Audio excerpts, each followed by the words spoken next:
Shalom. Shalom. Ya. Shalom. Shalom. Ya, puji nama Tuhan. Bapak Ibu yang terkasih, hari ini kita memperingati hari yang disebut dengan Minggu Palem. Today we're going to celebrate our Palm Sunday. Di mana Yesus memasuki kota Yerusalem dan di situ banyak orang mengelulukan Dia That is the sebagai day. raja. That is the day when Jesus entered Jerusalem, and a lot of people are waiting for him to cheer him up as the King of Israel.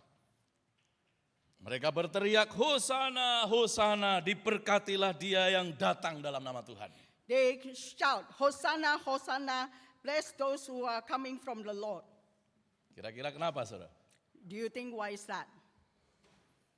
Begitu banyak orang mengeluh-ngeluhkan Yesus sebagai raja. There is a lot of people actually shouting for Jesus as a king. Mengapa? Why is that?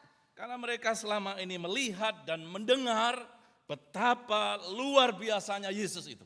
Because all of this time they saw and they heard about how great is Jesus. Ada begitu banyak mujizat yang dilakukan oleh Tuhan Yesus. Jesus did a lot of miracle among all those people. Yang sakit disembuhkan. Those who are sick is completely healed. Ketika tidak ada makanan, Tuhan bisa buat mujizat dengan 5 roti dan 2 ikan. Where there is no food, actually God can turn 5 bread and 2 fish to feed people. Saya berpikir kalau hidup menjadi pengikut Kristus seperti itu luar biasa begitu. We are thinking that if our life following Jesus Christ like that, it will be really wonderful. Kurang apa lagi kalau menjadi pengikut Kristus seperti itu? What are you lacking for if it's a life like that with Jesus? Sakit disembuhkan. If you are sick, you got healed. Gak punya makanan, tiba-tiba Pak Lurah datang gitu ya, So bawa makanan when begitu you ya. don't have food, people actually bring a food to you. Kurang apa lagi, saudaraku? What is lacking out of this kind of life?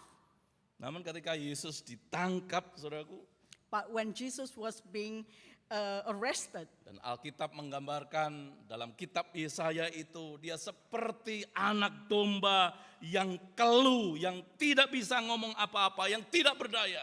in Isaiah is mentioned that when Jesus actually was arrested, he looked like a weak lamb that he can't do anything at all. Dan kemudian berapa banyak orang yang berteriak, salibkan dia, salibkan dia. And there is so many people are shouting that, crucify him, crucify him. Dan itu waktunya tidak sampai 1 minggu, saudara. And the time between shouting praises to him and shouting crucify him is less than a week. Mereka yang tadinya bicara, Hosana, Hosana. Those people who shouting Hosanna, Hosanna. Sekarang dia berteriak, salibkan dia, salibkan dia. And now they shout crucify him, crucify him. Saudara, betapa rapuhnya iman dan kepercayaan orang-orang yang mengaku menjadi pengikutnya. How is the weak of the faith of people who say that they believe in him? Oleh sebab itu dalam bagian ini yang kita akan bicarakan, Tuhan Yesus memakai penderitaan, berbicara tentang penderitaan. Itu sebagai sarana untuk pengikutnya mengalami dan mengenal dia secara personal. And today we're going to look at the suffering as a follower of Jesus Christ that we have to face. Karena actually saudaraku, setiap orang dalam dunia pasti ingin hidupnya berbahagia. And that is for sure. Everyone in this world want to be happy. Maka segala macam usaha, segala macam cara dilakukan agar hidupnya itu berbahagia. Saudara. We do a lot of things to make our life happy. Demikian pula orang yang percaya kepada Tuhan pasti, saudaraku, kita ingin hidup yang diberkati oleh Tuhan. Amin. So we are, who are a Christian, a follower of Jesus Christ, we want to be living a life of happy life, isn't it?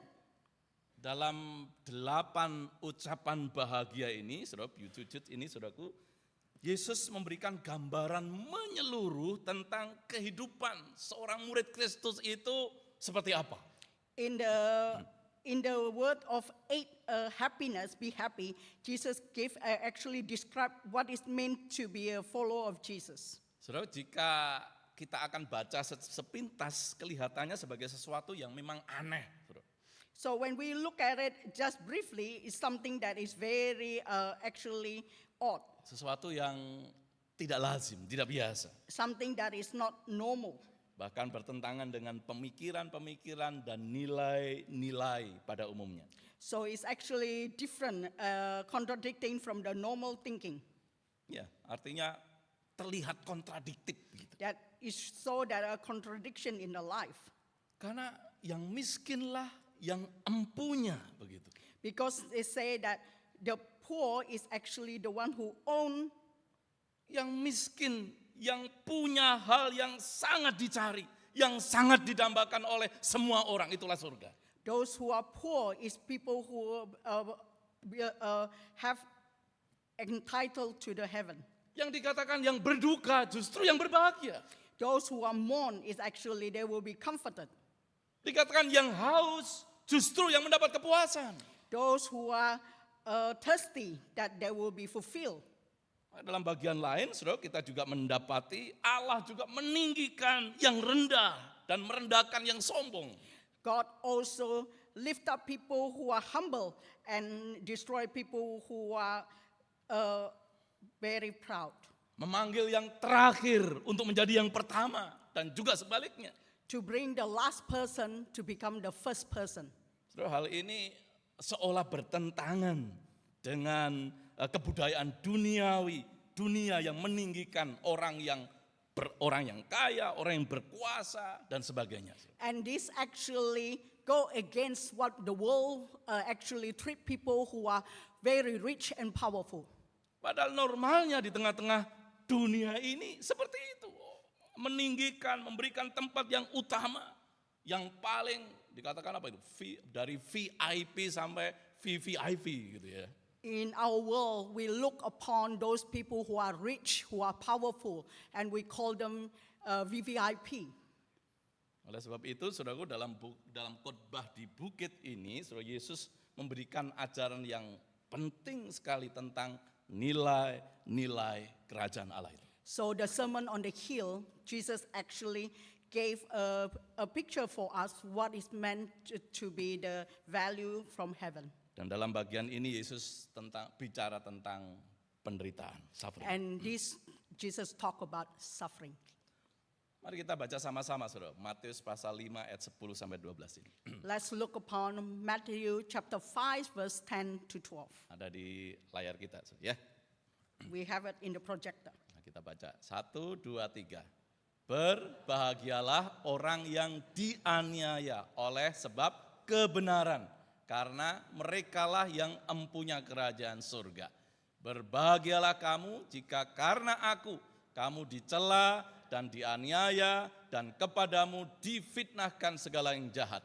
Bersukacita dan bergembiralah karena upahmu besar di surga. Sebab demikian juga telah dianiaya nabi-nabi yang sebelum kamu. Matthew chapter 5 verse 10 to 12. Verse 10. Blessed are those who are persecuted because of righteousness, for theirs is the kingdom of heaven. Blessed are you when people insult you, persecute you, falsely all kind of evils against you because of me. Rejoice and be glad, because great is your reward in heaven. For in the same way they persecuted the prophet who are before you. Saudaraku, mengapa Yesus berbicara tentang penderitaan? Do you think why Jesus talk about suffering? Seorang teolog pada abad pertama, saudaraku, pada abad awal 19, John Calvin, dia berkata, banyak orang ya itu membayangkan bahwa kerajaan Allah, kerajaan Kristus itu selalu terkait dengan namanya kekayaan dan kemewahan. John Calvin mentioned before that a lot of people thinking that the follower of Christ is always related to the wealth and wealth. Karena itu Kristus memberikan ayat-ayat ini sebagai peringatan. Ikut Yesus itu tidak berarti jalannya selalu mulus. But Jesus in this passage told us that our life is not always going to be smooth. Tetapi selalu juga diwarnai dengan penderitaan-penderitaan. Our life, we always face challenges and difficulties. Dan khotbah di bukit itu menurut seorang teolog dan penulis dan penafsir Alkitab yang baik, John Stott, dia katakan khotbah di bukit itu seperti inilah budaya kekristenan. So John Stott mentioned that the Sermon on the Hill is actually what Jesus has mentioned in Matthew chapter 5. Dan ya memang seolah itu paradok dalam kehidupan kita. It seemed like an opposite from what we actually facing.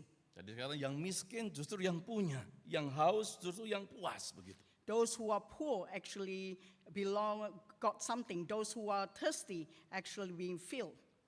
Dan memang seringkali saudaraku, nilai-nilai kekristenan itu memang paradoks dengan nilai-nilai dan budaya dunia ini. It's definitely the value of Christianity is actually different oppositely from the value of the world. Dan oleh sebab itu dalam bagian terakhir itu Yesus memberikan tekanan ketika manusia memikirkan tentang kemewahan, kenyamanan, kekayaan. Yesus bicara tentang penderitaan. But Jesus remind us when human, we mention about being comfort, being enjoy of our life, everything being provided. But actually Jesus mentioned about suffering. So, namun demikian teks kita hari ini ketika bicara penderitaan itu tidak membicarakan tentang ya sembarang penderitaan begitu. Today we are not talking about just common suffering. Artinya tidak semua penderitaan adalah penganiayaan. Doesn't mean that all suffering is actually being persecuted. Bahkan tidak semua penganiayaan termasuk dalam kategori penganiayaan yang dimaksudkan oleh Tuhan Yesus dalam teks ini. Those persecuted doesn't mean that the suffering that what Jesus meant in the Bible. Jika kita menderita karena dosa dan kesalahan sendiri, kemudian saudara dihukum menderita, yaitu salah dewe, salah saudara sendiri begitu. When we actually face suffering because of our sin is because of the action that we did. Orang mencuri ditangkap atau kalau di Indonesia digebukin gitu ya, itu salah sendiri gitu. So a theft that is being arrested or in Indonesia actually being hit is actually because their own wrongdoing. Maka penganiayaan dan penderitaan yang dimaksud Tuhan Yesus itu dalam teks yang kita baca itu memiliki beberapa karakteristik. So the persecution that Jesus meant in the Bible, it meant few things. Yang pertama kalau saudara baca tadi itu penderitaan yang dikarenakan kebenaran, karena kebenaran. Jesus meant that there is a suffering that people suffer because of the truth. Kebenaran itu merujuk pada gaya hidup yang benar. So because of the truth belong to the right godly living. Itulah gaya hidup sebagai warga kerajaan Allah yang menghidupi nilai-nilai kerajaan Allah. This is a suffering that we face when we as a citizen of God actually do action correctly in our daily life. Jadi ketika saudara sebagai orang Kristen menjadi pengikut Kristus, itu berarti saudara menjadi warga kerajaan surga, warga kerajaan Allah. When you are a follower of Jesus Christ, you are actually the citizen of God. Maka saudara harus menghidupi kehidupan keluarga, nilai-nilai kerajaan surga itu seperti apa? So you have to follow the rules of what godly kingdom is. Sama seperti saudara kebanyakan berasal dari Indonesia, saudara sekarang tinggal di Australia. Saudara harus mengikuti aturan-aturan nilai-nilai yang ada di Australia ini. Saudara. Most of us, we came from Indonesia, now we're living in Australia. Obviously, when we live in Australia, we have to go with the rule and regulation that is stated in Australia. Saudara tidak mungkin meludah sembarangan begitu ya. You can't actually spit the way that you want. Buang sampah sembarangan. You begitu. can't actually litter Nyetir everywhere. sembarangan. You Saudara, can't drive without the rules. Saya sekarang lagi ikut driving test, saudara, dan gagal, saudara. Musa Agus actually he currently he going through a driving test and he have been failing. Padahal 25 tahun saya nyetir di Indonesia, saudaraku ya. He had drive for 25 years Dan in aman-aman, Indonesia. dan hampir 4 tahun saya nyetir di sini aman-aman, sudah begitu ya. He's 25 years he is driving in Indonesia and everything are safe. Tapi and ikut for 4 driving years, test, gagal terus, sudah begitu ya. and 4 years he have been driving in Australia and everything are safe. But to get a full license, Australian full license, Bukan he masalah failed. safety, bukan hanya sekedar masalah safety, saudara. It's not because of the safety. Ini regulasi yang ada di Australia begitu, saudara. It's just because of the regulation, driving regulation in Australia is different from Indonesia. Gara-gara pas Riverside begitu ya, waduh kurang nengok, sudah begitu ya. So- Ini harus nengok begitu, saudara ya. So when he actually have to do a reverse, he actually didn't turn his neck fully. So that's why he failed. Fail, saudara. Yeah, that's why he failed his driving test. Makanya saya pulang belajar nengok-nengok, saudara ya. So when he went home, he start to learn how to turn his neck all the way to the back. Nah, berdoa nanti tes selanjutnya jangan salah bantal, nggak bisa nengok, saudara begitu ya. So he hoped that the next test that he's going to face, he's not going to have a neck problem. Ya puji Tuhan itu lulus begitu. And so he hoped that Tapi he ada will lagi face. saudaraku yang gagal, saudara. But there is other thing that he failed. Pas belok, gara-gara belok di sen lain begitu ya, di second line, itu ban belakang kena gitu ya, garis di tengah itu, wah ini nggak bisa begitu, saudara. Yeah. His another fail is when he about to turn, he actually his back wheel of the car hit the unbroken line. Dan ketika dijelaskan, ya ini regulasi New South Wales, ya sudah begitu, saudara. And that's why he fell again. And they explained this as a regulation of New South Wales. Kalau kita hidup di satu tempat, di satu negara sebagai bagian dari negara itu, kita harus mengikuti regulasi itu. So Ikuti aturan itu. when we live in one country or one area, we have to follow the regulation of that place. Maka sebagai warga kerajaan Allah, kita mengikuti nilai-nilai kerajaan Allah itu, saudara. We are the citizen of God's kingdom. We have to follow God's value. Dan itu memang bisa dipandang sebagai ancaman bagi orang-orang di sekitar kita. And that actually people who are around us, surrounding us, can saw it as something threatened to the society. Misalnya kita tidak mau ikut-ikutan buat jahat, tidak mau korupsi, tidak mau pakai narkoba, tidak mau gosip, dan sebagainya. So for example, you don't want to do evil thing to other people, doesn't want to do gossiping. You don't want to cheat and so on and so forth. Sehingga ada orang-orang yang memusuhi kita karena kita menghidupi nilai-nilai kebenaran. There are people actually go against us because we want to follow God's way. Karena bagi mereka itu mengancam mereka. Because they felt that it threatened their life. Saya sedang mendampingi seorang yang 2-3 tahun lalu dipercayakan di salah satu kementerian. I actually accompany someone that is in the minister. Dia kata, aduh, memang saya posisi enak, tapi bahaya begitu. But the person said that the position is really nice, but it's really dangerous. Karena bisa saja, saudaraku, terjebak. Gitu. Because he's actually can fall into temptation. Ada orang-orang yang gak suka. There are people who doesn't like that person. Ketika kita mempertahankan hidup benar, ketika kita mempertahankan hidup kudus, hidup suci di hadapan Tuhan. When a person want to lead a godly life, people surrounding him doesn't like him. Oleh sebab itu Tuhan Yesus katakan, berbagailah orang yang dianiaya, yang menderita karena kebenaran, karena menghidupi nilai-nilai kerajaan surga ini. That's why Jesus said, blessed are those who are persecuted because of righteousness, for theirs is the kingdom of heaven. Itu semua penderitaan. That is actually suffering.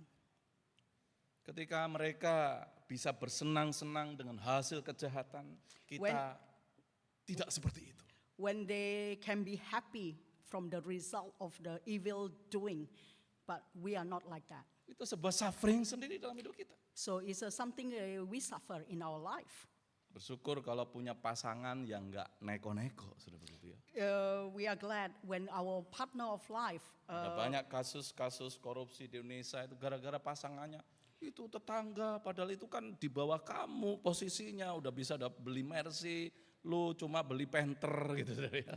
so there is those people who live righteousness. A lot of people are probably your spouse actually doing something behind your back that causing jealousy among other people. Tapi ketika kita tetap mempertahankan diri, hidup benar di hadapan Tuhan, maka itu suffering dalam hidup kita. But when you want to live righteousness in front of God, it's actually a suffering Ketika in our banyak life. orang bisa bersenang-senang menikmati kesenangan dalam dosa, sementara kita tetap menjaga hidup kudus. It is when you saw people actually are happy and enjoying their life from the result of their cheating, but you want to live righteousness in front Akhirnya of God, kita you find it dikucilkan. very difficult. So end up you being actually Akhirnya kita isolated dibully, akhirnya kita dianiaya. and you being bullied and you being mistreated. Terus zaman saya waktu masih SMA masih muda begitu ya. When pastor is in high school, Dan saya waktu itu baru mengenal Tuhan Yesus secara pribadi gitu ya. so it's around year 10, 12 when he just learned about God. Saya biasanya mengikuti gaya hidup mereka begitu, teman-teman gitu. Pastor used to actually live a life like what his friend did. Tapi ketika memutuskan untuk tidak mengikuti cara hidup mereka, walaupun saya tetap berteman dengan mereka. But when pastor actually decided not to follow the way they live, but even though he's their friends, Mulai sudah dikucilkan, kadang-kadang dibully dan sebagainya. and pastor actually being isolated and being bullied. Dan itulah Tuhan Yesus katakan, berbahagialah ketika kamu dianiaya karena kebenaran. That's why Jesus said, blessed are those who are persecuted because of the Karena kita righteousness. tetap mempertahankan nilai-nilai kerajaan Allah yang kita yakini. Because you value the kingdom of heaven. Yang kedua, saudaraku, penderitaan ini cirinya adalah karena Kristus.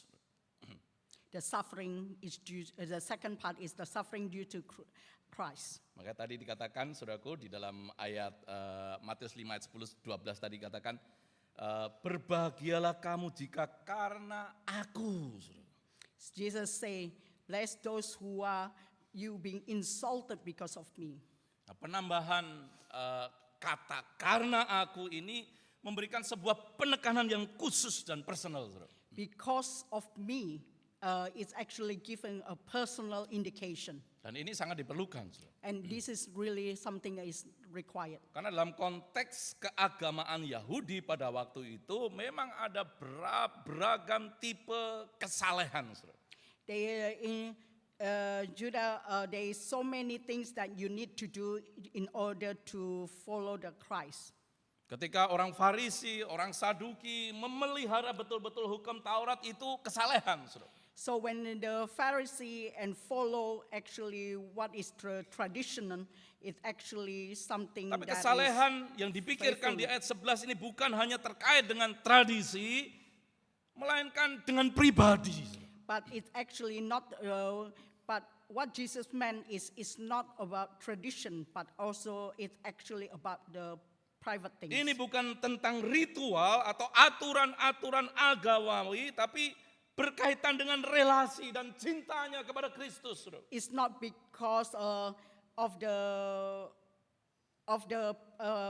things that we do as a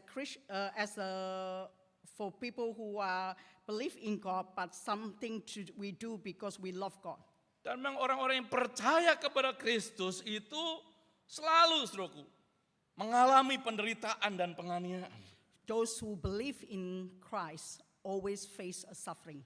Maka seorang bapak gereja yang bernama Luther, dia berkata bahwa gereja itu adalah komunitas orang-orang yang dianiaya dan menjadi martir demi Injil.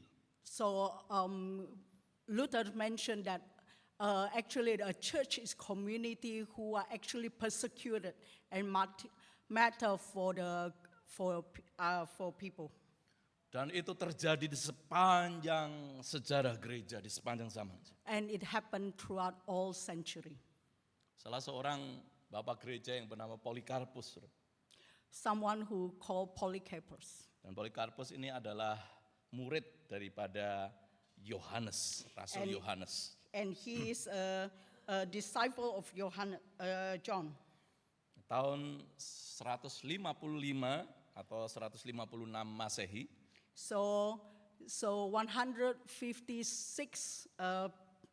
after Christ, dia diperhadapkan dengan dua pilihan. he was facing with two choices. Di situ ada api yang begitu menyala-nyala. In front of him there is actually a fire, a big fire. Dan dia disuruh milih, lu menyangkal Kristus atau dibakar hidup-hidup. That he was given a choices. Either actually you denounce your faith or you're going to be burned alive.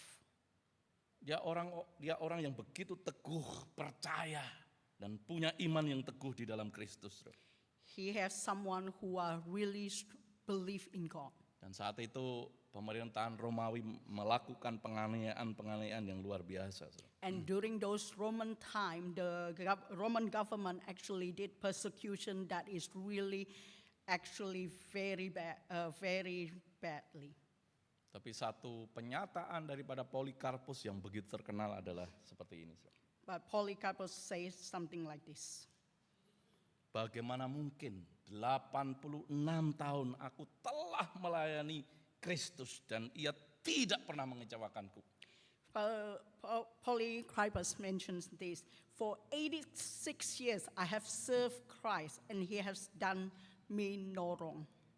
Bagaimana aku bisa menyangkal rajaku yang menyelamatkanku. And how I can blaspheme or denounce my king who has saved me. Saudara, ketika Yesus berbicara karena aku dianiaya bahkan mati, itu berbahagia. So Jesus say, because of me, you have actually endured suffering. Sebuah relasi terkait dengan seorang pribadi. And it actually related to the relationship between you and God. Yang ketiga, penganiayaan dan penderitaan karena orang lain. When we actually being suffer because of other people. Maka ayat 11 tadi dikatakan, kepada kamu difitnahkan segala yang jahat. So that's why in the verse 11 say, blessed are when you are people insulted you and persecute you and falsely say all kind of evil things against you. Dalam because of terjemahan me. yang letterlek atau hurufiah itu saya, ketika mereka mengucapkan segala yang jahat tentang kamu secara keliru begitu. So when people say something bad about you because they have misunderstood you. Jadi bukan karena kesalahan kita. It's not because we did something wrong. Tapi orang lain yang melihat kita secara keliru. But other people who saw us and they misunderstood us. Kita dalam posisi tidak bersalah. We are not in the wrong. Tapi orang lain memikirkan kita yang bersalah. But other people think that we are wrong. Dan did kemudian something mereka wrong. memfitnah kita, menuduh kita, menghina kita dan sebagainya. That's why they falsely accuse us, insult us, and treat us really badly. Maka Tuhan Yesus katakan berbahagialah mereka yang seperti ini. So Jesus Christ say, blessed are those who are being persecuted this way. Bukan karena kita yang bersalah. It's not because we're doing something wrong. Tapi orang lain yang memfitnah, orang lain yang menganggap kita, menganalisa kita yang salah. But other people actually falsely accuse us. Dan itu tidak terbatas pada fitnah, tidak terbatas pada tuduhan, hinaan, tapi juga banyak hal. It's not only limited to falsely accuse us or insult us, but a lot of other things that we actually have to face. Nah, Tuhan memberikan penghiburan untuk orang-orang seperti ini. God actually give a comfort for those people who face persecution in this way. Berbahagialah orang-orang yang sedemikian.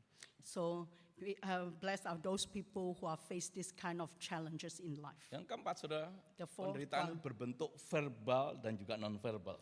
There is a suffering that we actually face verbally or non-verbally. Nah, secara verbal tergambar jelas dalam dari ayat 11 itu, Saudara ya. So from verbal word, we definitely saw it in the verse 11. Karena dicela dan sebagainya itu verbal. Saudara. Falsely accuse Dihina us, itu verbal. people insult us, that is the verbal. Tapi kata yang dipakai itu tidak hanya bersifat verbal itu, Saudara. But the word not only verbal alone, Tapi juga non-verbal. but also non-verbal. Jadi itu keseluruhan yang membuat kita tidak enak, tidak nyaman dan sebagainya. And this type of behavior make us uncomfortable and we don't feel Karena good kata about it. menganiaya itu juga menunjuk sebuah penganiayaan secara fisik, secara psikologis, bahkan sampai kepada kematian. So things that we suffer is sometimes or physical or also psychological thing, even to the point that we face death. Nah, maka orang-orang ini dikatakan Tuhan Yesus berbahagialah mereka. So Jesus say, those who face this kind of treatment, they are the happiest people. Lalu bagaimana saudara menghadapi penderitaan, penganiayaan seperti yang dimaksudkan oleh Tuhan Yesus di atas? So how are we going to face this kind of treatment? Saudaraku, kalau kita tadi perhatikan ya, berbahagialah orang yang bla bla bla begitu ya. So in the verse, Jesus keep on saying that blessed are those who are so on and so forth. Dan kemudian Tuhan Yesus berkata, bersukacita dan bergembiralah. Jesus Christ say, be happy. Jadi Tuhan Yesus tidak hanya berkata, oh ini sebuah fakta orang-orang yang seperti ini berbahagia. Tapi seharusnya benar-benar kamu juga bersukacita dan bergembira karena kondisi seperti ini. So Jesus not only mentioned that when you face this kind of persecution, your attitude is being happy. Lah padahal kan penderitaan itu nggak enak begitu. So definitely you face something very uncomfortable. Penganiayaan kan nggak enak begitu. Those people who being Tapi mistreated kenapa Tuhan is Yesus not good. berkata bersukacita dan bergembiralah? But why Jesus say be happy when you face these of things in your life? Saudara, saya memberikan beberapa hal, saudara. Kenapa, saudaraku, Tuhan Yesus berkata seperti itu? So I want to give you a few things that why Jesus say that you should be happy Bukankah penderitaan itu melukai, menyakitkan diri kita, saudara? when you face a persecution. But isn't it the persecution actually hurt us? Tapi Tuhan Yesus justru berkata bersukacita dan bergembiralah. But Jesus Christ say be happy. Kan rupanya, saudaraku, penderitaan, ya, pergumulan, aniaya itu membawa kita mendapatkan upah yang besar di surga. When you face difficulty and challenges in life, you actually going to get a huge reward in heaven. Ibrani pasal 11 ketika berbicara tentang Musa, saudaraku. Hebrew verse 11 when talk about Moses. Kenapa Musa akhirnya memilih, saudaraku, untuk pergi, ya, diusir, ya, memilih untuk menjadi bagian daripada bangsa Israel daripada dia menjadi putra mahkota daripada Firaun. Why Moses actually eventually chose to release the Israel instead of become a prince of the Egypt. Dia rela menderita He's willing to suffer karena Ibrani katakan dia memiliki pengharapan akan upah itu. because he have hope of the reward. Dan rupanya itu bukan main-main. And this is not something very small. Karena Paulus 2 kali bicara itu di kitab Roma dan kitab 2 Korintus. Because Paul mentioned it in the Rome and in 2 Corinthians. Mari kita perhatikan Roma pasal 8 ayat 18. So let's look at Rome 8 verse 18. Mari kita baca sama-sama. Let's read it. Roma 8 ayat 18 ya. 1, 2, 3. Sebab aku yakin bahwa penderitaan zaman sekarang ini tidak dapat dibandingkan dengan kemuliaan yang akan dinyatakan kepada kita. Rome chapter 8 verse 18. I consider that our present suffering are not worth comparing with the glory that will be revealed in us. Saudaraku, penderitaan zaman sekarang ini yang kita pikir aduh beratnya minta ampun begitu saudara ya. The suffering that we face in the current world, we feel like it's really heavy. Saudara, kalau kita sedang menderita dalam pergumulan itu seolah-olah kita yang paling berat menghadapinya gitu ya. Orang lain kok enggak begitu saudara ya. When we face suffering in our life, we feel like we are the most sorrowful person in the world. It seems like everyone doing fine. Rasa-rasanya ini penderitaan kita ini paling besar di dunia ini. It Gitu. seems like our suffering is the greatest in this world. Tapi Paulus dalam Roma katakan penderitaan zaman sekarang tidak dapat dibandingkan dengan kemuliaan yang dinyatakan pada kita. But Paul said that the suffering that we are facing currently cannot be compared to the reward that we're going to get in heaven. Kenapa? Why is that? Nah, 2 Korintus pasal 4 ayat 17. So in the 2 Corinthians verse 4:17. Nah, kita baca sama-sama. 1, 2, 3. Sebab penderitaan ringan yang sekarang ini mengerjakan bagi kami kemuliaan kekal yang melebihi segala-galanya, jauh lebih besar daripada penderitaan kami. So verse 17, for our light and momentary trouble are achieving for us an eternal glory that far weighted them all. Saudaraku, Paulus berkata sebab penderitaan apa? Penderitaan apa? Ringan. So Paul say our suffering actually really light. Saudara-saudara, kira-kira saudara tahu nggak apa yang disebut ringan oleh Paulus? Do you know what is meant by when Paul say our suffering is very light? Nanti baca di 2 Korintus, saudara. So let's read in the 2 Corinthians. Aku dianiaya, I'm actually being persecuted. pernah kelaparan, He actually faced hunger. pernah dikejar-kejar mau dibunuh, He's being chased to be killed. pernah karam kapal, He's sink in the boat. disesah artinya betul-betul dipukuli sampai hampir mati. He's actually being beaten until he nearly died. Tapi Paulus katakan penderitaan ringan. But he said the suffering that he faced is actually Kenapa, very saudara? light. Kenapa dia Why katakan is that? seperti itu? Karena itu rupanya mengerjakan sebuah kemuliaan kekal yang melebihi segala-galanya. Because he worked on something that is eternal, that is far greater in the reward than the suffering that he has suffered. Maka Roma tadi katakan tidak bisa dibandingkan. So the Rome say you cannot compare. Tidak bisa dibandingkan artinya tidak ada ukuran yang bisa membandingkan. So there is in Rome say that you can't measure it. The reward that you're going to get. Tidak ada versus the ukuran suffering. yang bisa mengukur itu. There is nothing you can measure. Saudara, kalau kekayaan kita, saudara masih ada bisa ukurannya. Our wealth, we definitely be able to measure it. Kita punya $1 juta, misalnya masih ada yang namanya triliunan dolar. Gitu ya. You have 1 million, there is also 100 millions. Kalau luas pun masih ada yang namanya meter persegi begitu. Saudara. So if in the term of space, there is meters. Kalau berat itu square masih meter. ada ukurannya kilogram begitu. So if it's weight, there is a kilogram. Sejauh apapun itu masih ada ukurannya. Berapa tahun cahaya masih ada saudara ukurannya. Whatever the things that we can measure, there is something that we can measure. Tapi ketika Paulus katakan penderitaan zaman tidak dapat dibandingkan, artinya tidak bisa dibayangkan, saudara. Tidak ada sesuatu yang bisa mengukurnya, terlalu luar biasa. But Paul said that the suffering that he have suffered is small against the reward that he going to get that is so unmeasurable. Karena kemuliaan yang akan diberikan kepada kita, kemuliaan yang dinyatakan Tuhan kepada kita, diberikan kepada kita itu terlalu dahsyat, saudara. The blessing and the glory that God giving it to us is far outweigh the suffering that we are facing. Tidak ada yang bisa mengukurnya itu. Nobody actually Tidak ada can ukuran measure. yang bisa mengukur betapa mulianya itu, betapa sukacitanya itu, betapa bahagianya itu, saudara. There is no measurement how happy we're going to be. Oleh sebab itu Paulus berkata, aku rela menderita. So Paul say he's willing to suffer.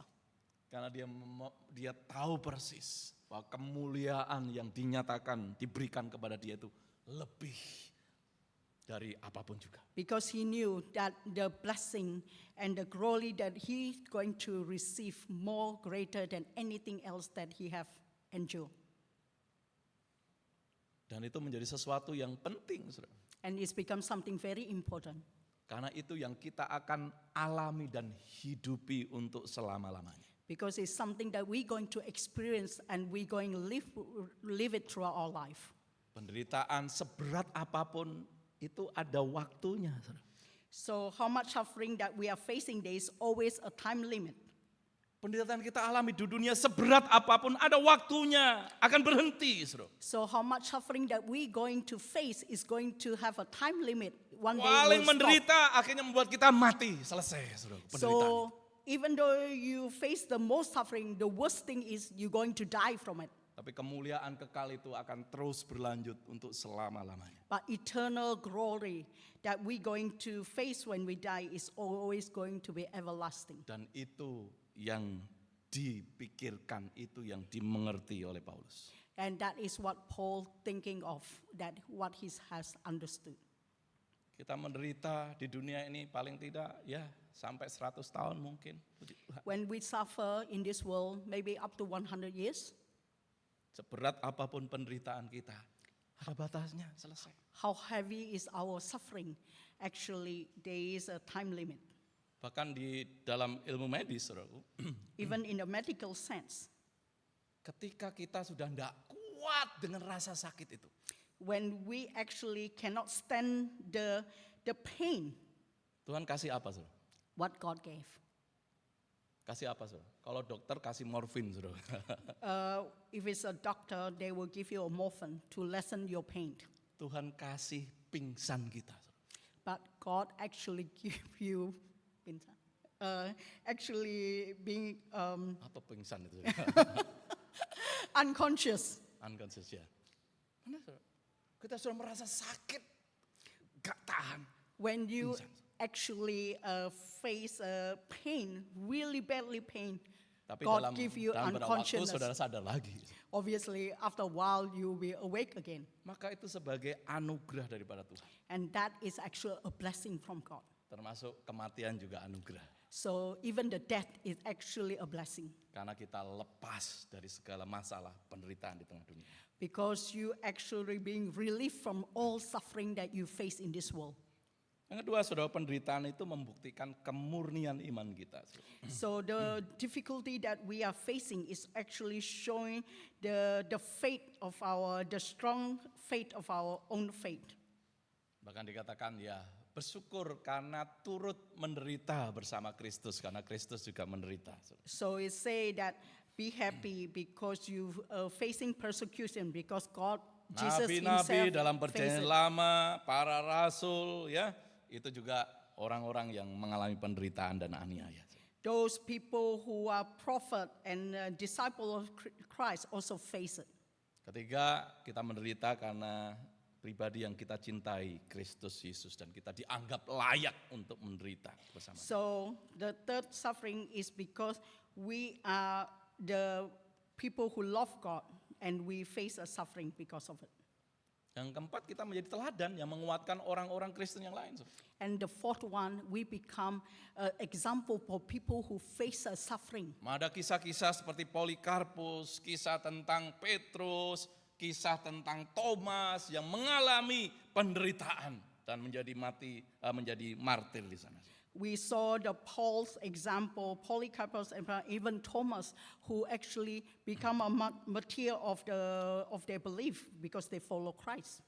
Nah, saudara yang terkasih, memang penganiayaan secara fisik terhadap orang percaya sekarang ini jauh lebih ringan daripada zaman dulu. Saudara. The physical persecution in our life nowadays is actually very light compared to those people who face it in the early years. Walaupun masih ada di bagian-bagian negara, masih ada penganiayaan seperti itu. Saudara. Even though physical persecution still exists in certain part of the world in current days, they still exist. Namun but it's orang really percaya rare. masa kini makin menghadapi tantangan moral yang makin besar untuk memiliki sebuah kehidupan yang berintegritas. Baik di rumah, di tempat kerja, di tengah masyarakat. But the suffering that we face, actually the challenges that we face in the current world is more about the integrity of our own character in our home, in the place of work. Kita sekarang ditantang untuk itu, saudara. Now we're being faced like this. Kita ditantang untuk tetap hidup dalam kebenaran, menghasilkan buah-buah roh yang menjadikan nilai-nilai kebenaran, nilai-nilai kerajaan surga menjadi lifestyle daripada kehidupan kita. Nowadays we face about the lifestyle that we choose in the midst of our world. So, dunia tidak menyeret kita, menganiaya kita secara fisik. In this world currently, the world actually didn't actually hurt us physically. Sekarang dunia itu menyeret kita untuk jauh dari hadirat Allah dan kekudusan Allah. But the world actually dragged us to be away from God. Dunia menyeret kita untuk kehilangan lapar dan haus akan Tuhan. The world actually dragged us not hunger for God. Kita diseret untuk tidak lapar, tidak haus, dan tergantikan dengan lapar dan haus akan kenyamanan, kenikmatan dunia ini. We being dragged away from God. We are no longer actually hunger from God, but actually we hunger for all the comfort that the world has offered. Yang semua itu memanjakan mata dan kenyamanan hidup kita. And that is actually showing to have a comfortable life.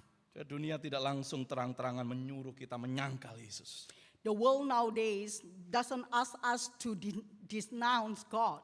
Namun dunia menawarkan keindahan, kenikmatan, kenyamanan yang tanpa sadar seringkali membuat banyak orang mengabaikan Tuhan, kehadirannya dan kasih-Nya. But the world actually nowadays draw us into a comfort life, enjoyment of life that is away from what God wants us to do.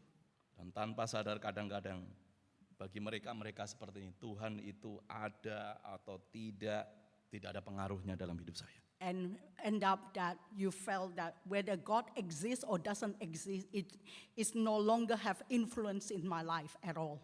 Dan tanpa sadar kita sudah jauh daripada Tuhan. And without we realizing it, we are far away from God. Oleh sebab itu Tuhan Yesus berkata, bersukacita dan bergembira ketika kita mengalami penderitaan. That's why Jesus said, "Blessed are those the one who face a suffering." Bersukacitalah, bergembiralah ketika engkau dalam penganiayaan, pergumulan dan sebagainya.